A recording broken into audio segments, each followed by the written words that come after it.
Assalamualaikum warahmatullahi wabarakatuh. Kembali lagi dengan saya Agung Prawira. Setelah sebelumnya kita membahas tentang mitigasi dan penanggulangan bencana gunung berapi, jenis-jenis gunung berapi, kemudian tipe dan letusan gunung berapi itu sendiri. Kali ini saya akan membahas tentang mitigasi dan penanggulangan bencana gempa bumi. Sebelum membahas materi lebih lanjut, alangkah kita berdoa dulu pada materi kali ini, dan jangan lupa untuk subscribe, like, share pada channel ini agar terus berkembang dan memberikan hal-hal yang bermanfaat. Baik, kita langsung saja. Pada mitigasi dan penanggulangan bencana gempa bumi, saya akan membahas terlebih dahulu jenis-jenis dan klasifikasi gempa bumi itu sendiri. Energi dari dalam bumi yang terlepas mengakibatkan getaran yang sangat hebat di permukaan bumi. Getaran kulit bumi tersebut disebutlah gempa bumi atau seisme. Ilmu yang mempelajari gempa bumi dinamakan seismologi.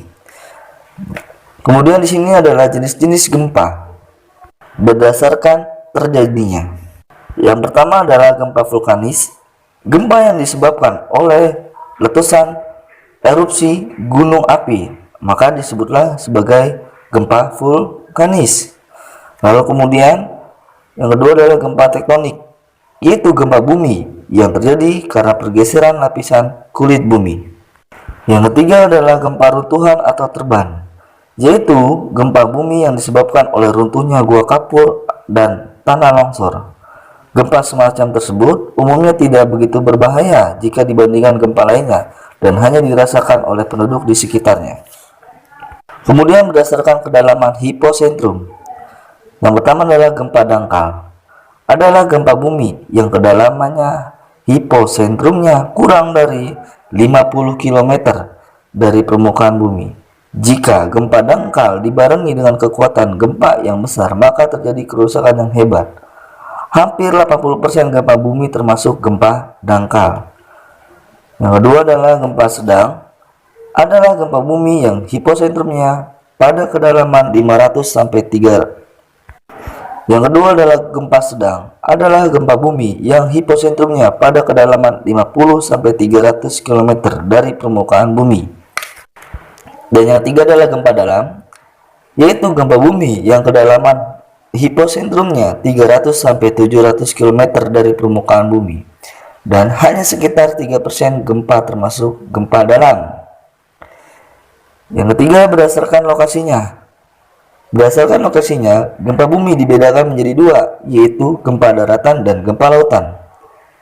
Gempa daratan yaitu gempa bumi yang episentrumnya terletak di daratan. Sedangkan gempa lautan yaitu gempa bumi yang episentrumnya terletak di dasar laut. Nah, pengertian dari hipocentrum sendiri adalah sumber gempa di kedalaman bumi.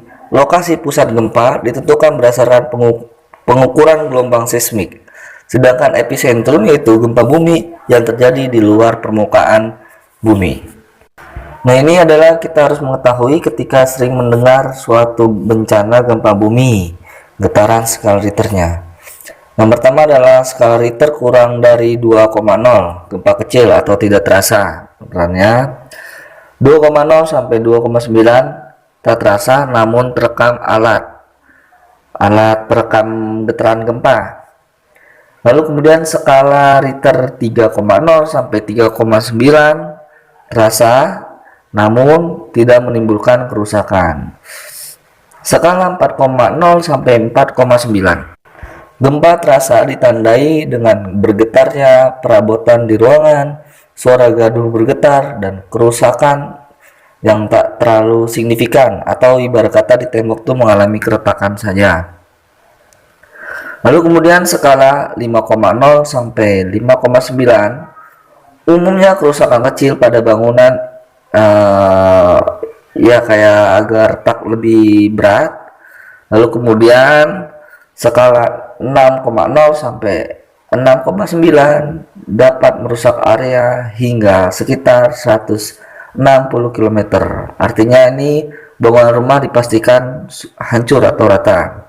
Lalu kemudian skala 7,0 sampai 7,9 dapat menyebabkan kerusakan serius dalam area yang lebih luas, dan skala 8,0 sampai 8,9 dapat menyebabkan kerusakan serius hingga area ratusan mil, sedang skala 9,0 sampai 9,9 dapat menghancurkan area ribuan mil, serta terakhir adalah skala 10,0 hingga sampai ke atas bisa dikatakan dapat menghancurkan satu benua.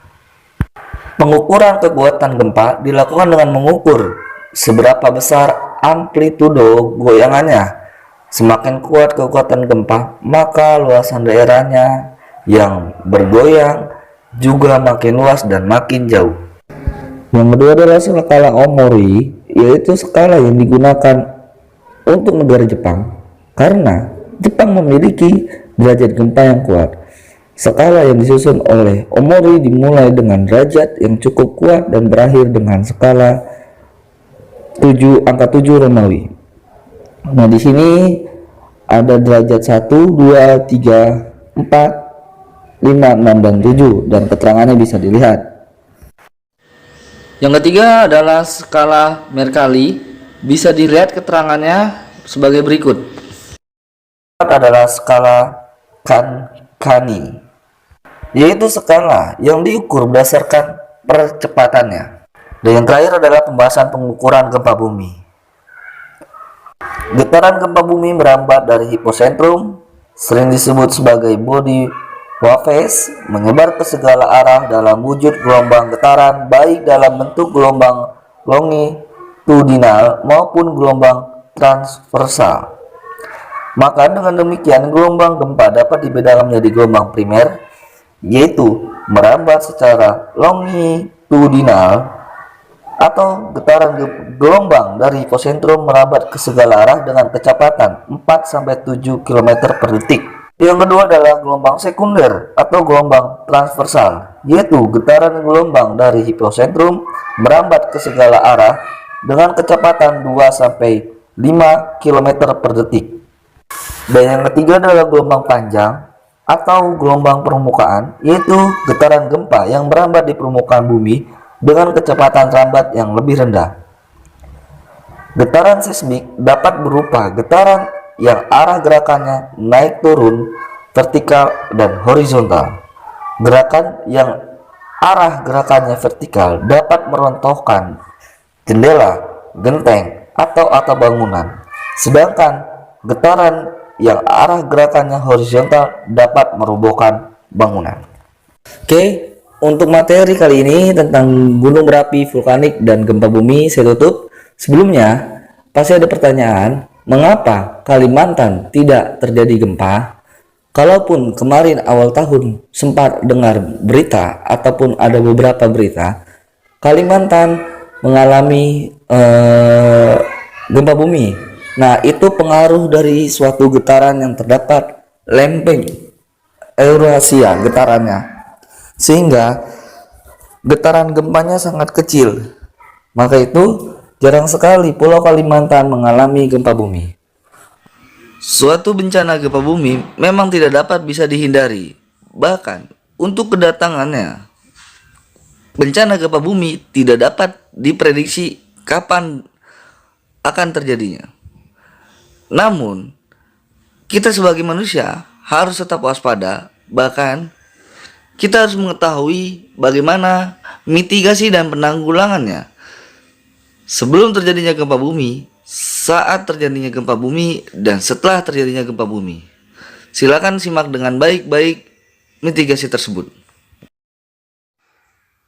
Yang pertama adalah siap siaga. Arti siap siaga ini adalah kita mengantisipasi dan mempersiapkan diri sebelum terjadinya gempa. Yang pertama, memperbaiki konstruksi rumah sehingga tahan gempa, melekatkan lemari pada dinding, meletakkan barang besar dan berat di lemari bagian bawah, menempatkan barang yang mudah pecah belah dan mudah terbakar di tempat rendah dan tertutup, Gantungkan barang berat jauh dari tempat tidur, serta memperbaiki kerusakan jaringan listrik atau gas. Mengenali tempat-tempat aman di dalam dan di luar rumah. Menyiapkan barang-barang penting dalam satu tas, misalnya senter, radio, baterai cadangan, perlengkapan P3K, korek dan lilin, obat, makanan siap saji dan minum, uang tunai, tabungan dan surat penting lainnya. Melakukan simulasi evaluasi bencana gempa seperti memiliki daftar kontak atau nomor-nomor penting, yaitu Badan Penanggulangan Bencana Daerah atau BPBD, provinsi, kabupaten, dan kota, memiliki nomor TNI, polisi, rumah sakit, PMI, dan dinas pemadam kebakaran. Nah, itu adalah beberapa hal agar kita mempersiapkan diri sebelum terjadinya gempa benar-benar terjadi. Yang kedua, saat terjadinya gempa, yaitu kita tetap tenang dan jangan panik. Berlindung di bawah meja atau lindungi kepala ketika saat terjadinya gempa.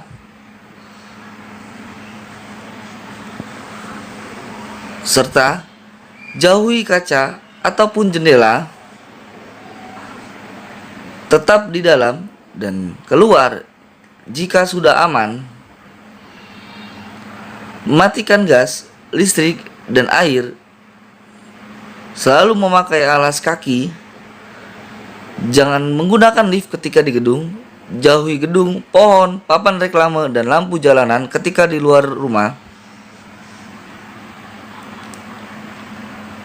Serta ketika di kendaraan, tetap tinggal dalam kendaraan. Hindari berhenti di bawah bangunan ataupun pohon. Jika kita terjebak dalam reruntuhan, tutup mulut dengan sapu tangan dan jangan ada pergerakan banyak sehingga tidak menimbulkan debu dan munculkan suara, sehingga tim SAR dapat mencari posisi Anda. Dan yang terakhir, ingat, tetap tenang dan jangan panik agar situasi tetap kondusif dan tetaplah berdoa. Ketika terjadinya gempa, banyak bangunan yang runtuh dan memakan korban jiwa. Lalu apa yang harus kita lakukan? Yang pertama, waspada gempa susulan. Lalu dengarkan informasi dari radio atau televisi. Jauhi area yang hancur dan kembali ke rumah jika kondisi sudah aman. Waspada benda-benda yang dapat menjatuhi Anda. Jika mencium bau gas, buka jendela dan keluar bangunan. Bila ditemukan jaringan kabel yang rusak, segera matikan listrik. Dan yang terakhir adalah bantu korban yang luka atau terjebak. Gempa bumi tidak bisa dihindari, namun dapat kita siasati. Setelah kita membahas tentang jenis-jenis gempa, klasifikasi gempa, lalu mitigasi dan penanggulangan gempa, saya akan membahas tentang lagu mengenai tentang gempa bumi. Silakan dengarkan baik-baik walaupun suaranya fals.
penggalan tentang lagu mitigasi dan penanggulangan gempa, materi tentang mitigasi penanggulangan gempa, lalu kemudian klasifikasi gempa. Saya tutup.